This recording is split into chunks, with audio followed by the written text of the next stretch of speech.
नाज़रीन, 19वीं सदी अपने इख्तिताम की तरफ बढ़ रही थी। सर सैयद अहमद ख़ान ने मुसलमानों के लिए बेपनाह काम किए थे।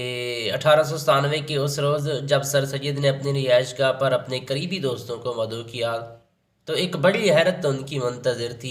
नाज़रीन, मेहमानों को ज़िंदगी भर ऐसी किसी मजलिस में जाने का इत्फ़ाक़ नहीं हुआ था और ना ही उन्होंने किसी बाप की ऐसी दुआ सुनी थी। सर सैयद अहमद अपने बेटे सैयद मोहम्मद महमूद से बड़ी मोहब्बत करते थे। उन्होंने उनकी तालीम और तरबियत पर गैर मामूली तवज्जो दी थी। अब ये एक ऐसी महफ़िल बनने वाली है जिसके अंदर एक बाप अपने बेटे को बद्दुआ देने के लिए अपने दोस्तों से कहेगा कि आप मेरे पीछे आमीन बोलिएगा।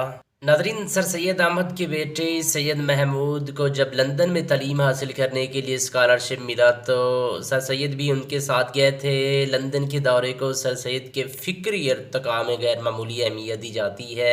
1857 की जंग आज़ादी के वक़्त ने उन्हें हिलाकर रख दिया था। मुसलमानों पर क़यामत टूट गई थी। वो बुरी तरह तबाह बर्बादी का शिकार हुए थे।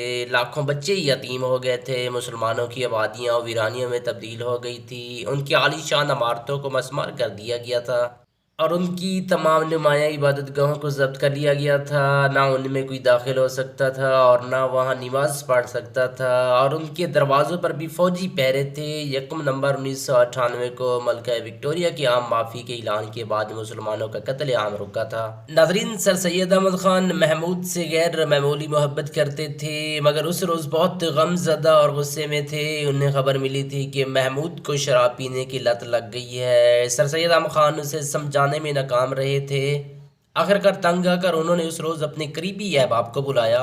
सैयद महमूद भी मौजूद थे मगर किसी को पता ना था कि आखिर सर सैयद ने लोगों को क्यों जमा किया है और हर शख्स अपनी जगह हैरान था। जब सब लोग आ गए तो सर सैयद खड़े हुए और इंतहाई रक़्त क़ल्ब के साथ उन्होंने हाज़रीन को खिताब करते हुए फरमाया, मैंने आप साहबान को इसलिए यहाँ तशरीफ़ लाने की ज़ामत दी है कि आप सब हज़रात जो मेरे हमदर्द और भाई ख़वां हैं, आपसे निहायत मिन्नत और ज़ारी के साथ अपनी एक दुआ पर आमीन कहने की इल्तिजा करता हूँ और वो ये है कि आप मेरे फ़र्जंद सैयद महमूद की मौत को शराब आलूद ज़िंदगी पर तरजीह दें और मेरे साथ उसकी मौत मांगने में शरीक हों। मैं खुदावंद करीम के हुज़ूर उसकी मौत की दुआ मांगता हूँ और आप मेरे साथ आमीन कहें क्योंकि मेरे नज़दीक शराबी ज़िंदगी से मौत बेदर्जा बेहतर है।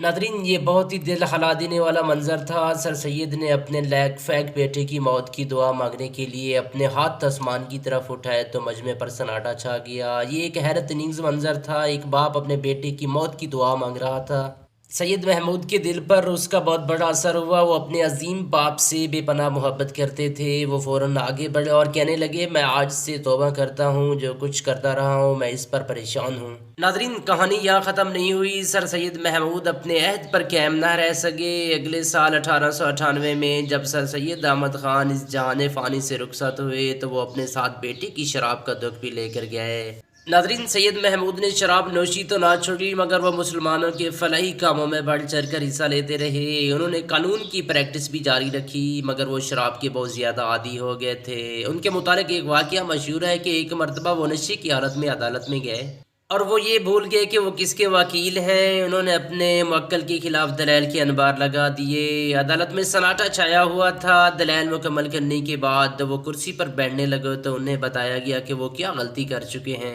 इस पर वो दोबारा खड़े हुए और अदालत से कहा कि अभी अभी मैंने जो दलाइल दिए हैं ये वो दलाइल हैं जो ज़्यादा से ज़्यादा मेरे मुवक्किल के खिलाफ दिए जा सकते हैं। अब मैं अपनी बहस शुरू करता हूँ। इसके बाद उन्होंने अपने मुवक्किल के हक़ में दलाइल देना शुरू की और मुकदमा जीत लिया। आज सर सैयद अहमद ख़ान याद आ रहे हैं, सैयद महमूद याद आ रहे हैं, एक अजीम बाप की अपने लैक फैक बेटे के लिए बद्दुआ याद आ रही है।